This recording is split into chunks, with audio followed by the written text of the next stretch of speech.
สบายดีสบายดีพี่น้องเว้อสุขสุขคนเด้อท่านผู้ชม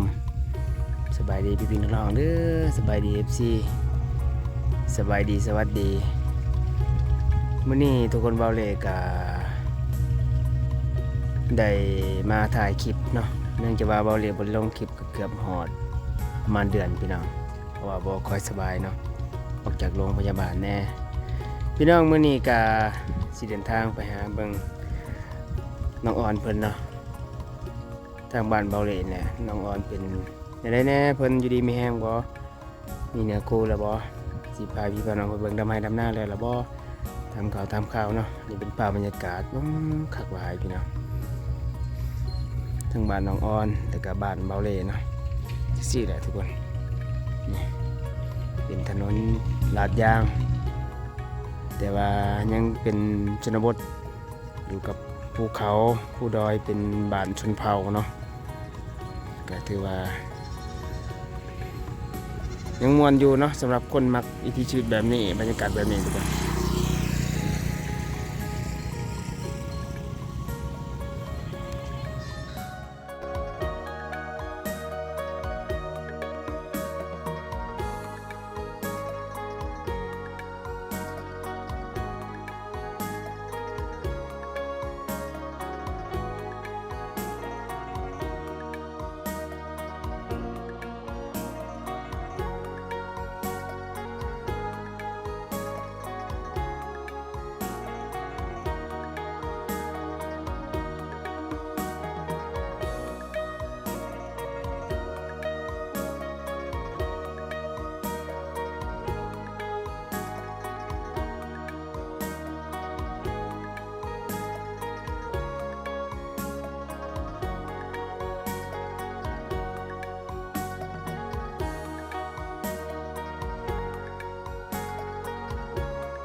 นี่ทุกคนต้นกาแฟสวนกาแฟแท้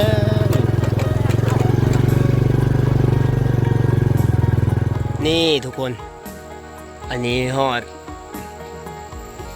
บริเวณหน้าน้องอ่อนเพิ่นทุกคนเห็นสูงๆนั่นบ่ต้องตกใจยังหลายทุกคนนั่นคือต้นหน่อไม้เนาะ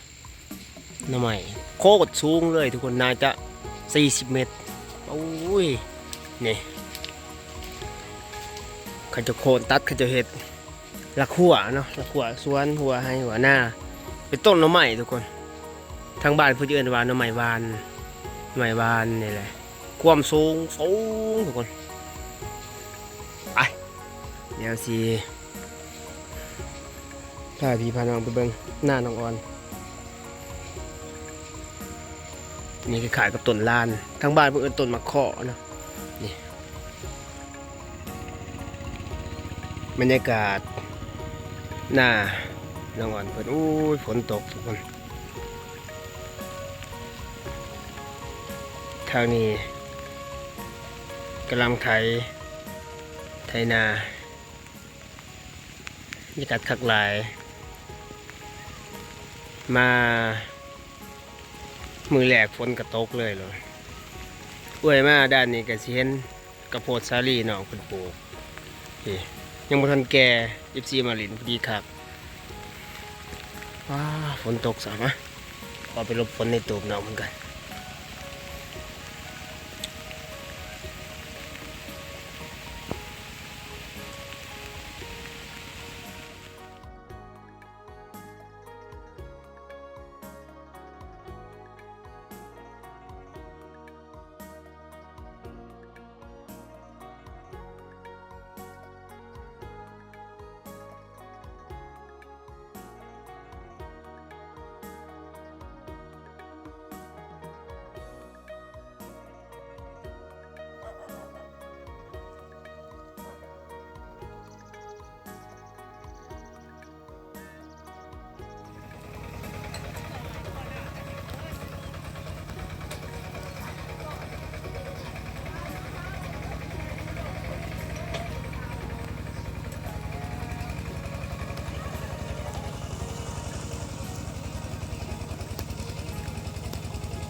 เดี๋ยวมื้ออื่นมาซื้อ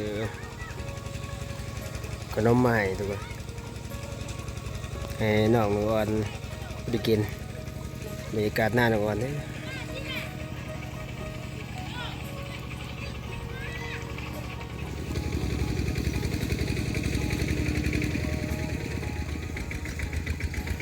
หน้าน้องเพิ่นก็สิประมาณอยู่4-5 ให้ทุกคนโอ้มาเลาะเบิ่งสวนกระโพดสาลีมีบ่ปลูกมื้อนั้นน้องสบายดีโอ้ยดนแล้วบ่ได้มาหานี่เด้ผลงานน้องเพิ่นมื้อน่ะสำนี้ยังอีกประมาณจักอาทิตย์เนาะจังสิได้เก็บมากระโพดอันนี้2 อาทิตย์ครึ่งเดือน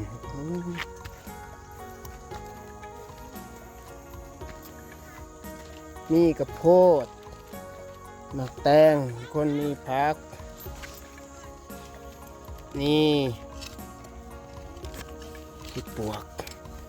กออกบ่ยามนี่เนาะมี FC เนาะเบาเล่ไปเบิ่งสวนก่อนแน่อู้ดนแล้วบ่ได้ไปอ่ะดอกนึงมันเกิดบ่มักเกิดบ่แท้นี่เมื่อยเป็นโลกามื้ออื่นดำหน้ามีหมักทั่วมีข้าวโพดนี่ผักกะหล่ำปีมีหมักแป้งทุกคนเปลี่ยนเอามันปลูกไปแถว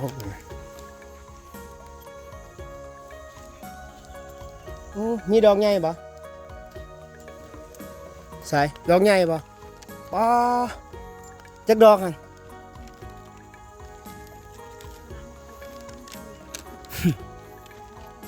อ่ะเอาเลยเอามาผากผู้บ่าวทั้งไทยผากไม่ยากอยู่ทั้งคนไทยไม่ยากมาคุณอยู่มันเลยค่ะถ้าข้ามมาเราบกส่วนนี้ได้ที่ปวดนี่กับน้องอ่อนคือกันสบายดี มาถ่ายคลิปกับกันเลย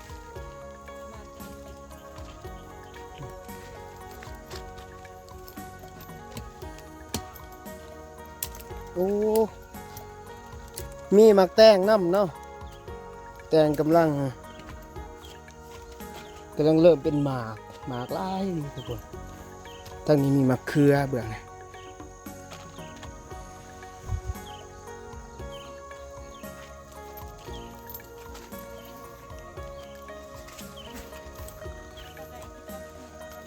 มีแล้วบ่ผู้บ่าวมาดำหน้าซอยบ่มีนะเมื่อยแล้วเนาะดำจักคนเนาะ2 คนจะมี2 คนสมมติว่ามี FC เพิ่นบ่ได้มาดำหน้าเพิ่นฝากตังมาให้จ้างคนนี่อยากได้เด้เนาะอยากได้พอได้แล้วไว้ๆเนาะมักแตงเป็นลายบ่แถวนี้มันบ่มีหอดมานะเขาเก็บลายเขาลักบ่ขโมยแล้วสิเคยเบิ่ง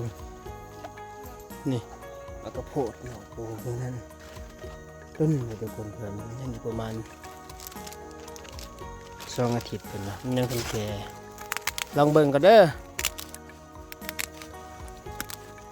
นี่เป็นยังไงกับบรรยากาศ14ทุกคนนี่แหละ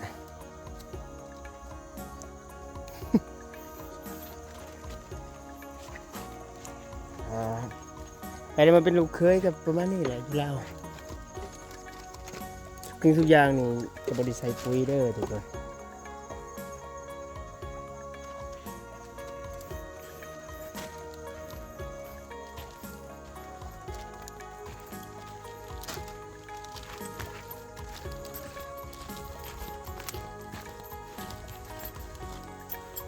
นี่ผ้าไปเบิ่งมองนี่มือนั้นน้องเพิ่นมากินน้ำมองนี่ก็ยังใส่คือเก่าทุกคนเป้าแต่ว่าช่วงนี้เป็นฝนตกมันสิมีน้ำมันสิออกไหลกว่าเก่าขายคือน้องอ่อนเว้าช่วงหนึ่งเบาเลยมาถ่ายมาเฮ็ดคลิปน้ำกับประมาณหัวเดือนใดน้ำกันยังมีเนาะบัดนี้ฝนตกไหลกว่าเก่า มันออกบ่คือน้องเพิ่นว่าตลอดแรงตลอดพ้นบ่อยู่นี่นี่มันจะออกบ่จังซี่ทุกคนมีบางโง่มันนำบ่นี่มีแตงโมคักหลายบรรยากาศหน้าน้องเพิ่นมีเกือบมีทุกอย่างยกเว้นลูกเคยบ่มีนี่มีพักเบื้อง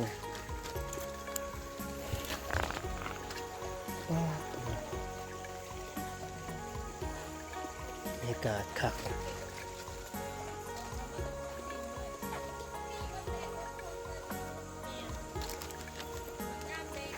ที่มี FC อยากมาลินน้ำน้องนี่เป็นอะไรน้องอันนั้นมี FC เพิ่นว่าเบาเล่จากเมืองท่าแตงไปบ้านน้องไกลบ่เพิ่นก็อยากให้เบาเล่ถ่ายเป็นคลิปอยากมาลินน้ำโอกาสหน้าได้บ่เพิ่นว่า มาได้เด้อ มาได้เนาะ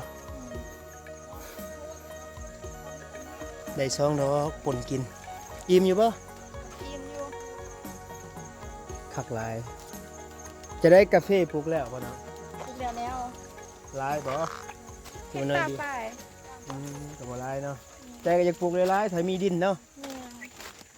บ่มีดินก็เลยปลูกในเดียวทุกคนโอ้ม่วนบรรยากาศบ้านเพิ่นผักบัวผักบัวลาวเพิ่นเรียกว่าผักบัวบัวนี่คือต้นยาสูบเด้อนี่บ่ฮู้ว่าน้องอ้อนเพิ่นดูดยาหรือบ่นี่ต้นยาสูบทางชนเผ่ากระตูเพิ่นดูดนะคือจะเอิ้นว่าหืดเนาะต้นหืดอันนี้คือหืดนะนี่แหละคือทางบ้านน้องหอมน้องดาวเพิ่นดูดอยู่ในกอกในกระบังก็คือต้นแบบนี้แหละพี่น้องต้นยาสูบบัวน้องอ้อนเพิ่นกระดูดดีบ่จะกระดูดยาบ่คือว่ามีต้นยาปลูกไว้ขายอ๋อซอยขายเนาะเป็นกิโลบ่ ให้แม่ให้พี่น้องก็เจ้าสูบยาเขาเจ้าสิมาเด็ดเอา อ๋อ เขามาซอยดำให้ดำหน้าอย่างนี้เนาะ ปลูกให้พี่น้องปลูกไว้ขายแน่คักเสียเลยทุกคนปลูกไว้ขายบ่มากระโพดนี่ ไว้ที่นี่แหละ ไปถ่าย14เนาะเดี๋ยวมื้อหน้าสิมาขอน้องเพิ่นส่วนหลายกินเนาะบ่พอสิได้ขายดอกพี่น้องเพราะว่าทางบ้านนี่ส่วนหลายเขาก็ปลูกเนาะน้องเนาะปลูกก็เลยจะบ่ได้สู่ขาย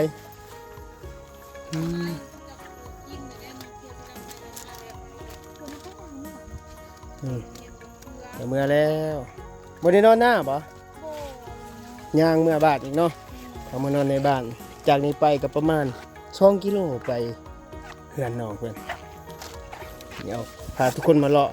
หลังจากที่น้องเพิ่นปลูกตาดนๆแล้วมาเบิ่งเป็นอะไรได้ผลดีอยู่เดี๋ยวมื้อหน้าเพิ่นน่าสิได้ไปปลูกอยู่ทางฝั่งไทย